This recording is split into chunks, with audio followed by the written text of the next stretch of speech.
the concept of return stacking can be wide varying. Yeah.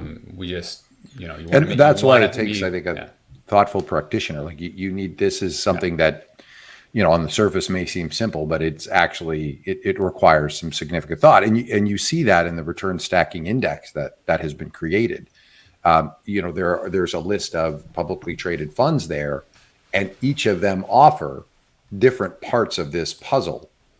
And so when you x-ray through them, that's how you get to this exposure that Rodrigo highlighted earlier, having the 60/40 and 30% to global macro, et cetera, and getting this return stacked situation. You had to x-ray these types of funds. And so there's extra work there. As I mentioned earlier, this requires a deeper level of thought. It requires some actual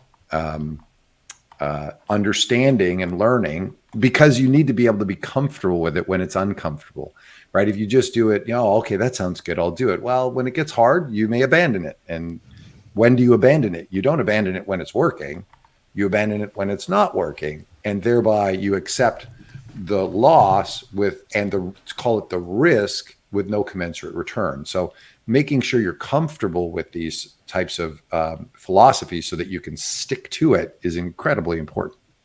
yeah. Please, please, please do not take this as investment advice. I mean, this requires lots of discussions with your advisor, or whoever is that you trust the most. Like, you need to think thoroughly about all of this and implementation before you do anything. So we're happy to help, and you can always reach out to us. To Corey is in the chat as well. Yeah, I mean, the stack return index, since we've launched it, has done exactly what's expected of it, right? A nice little stack, and in a low return environment, it might be just what we need. We need to think about it differently, and we have better solutions than ever.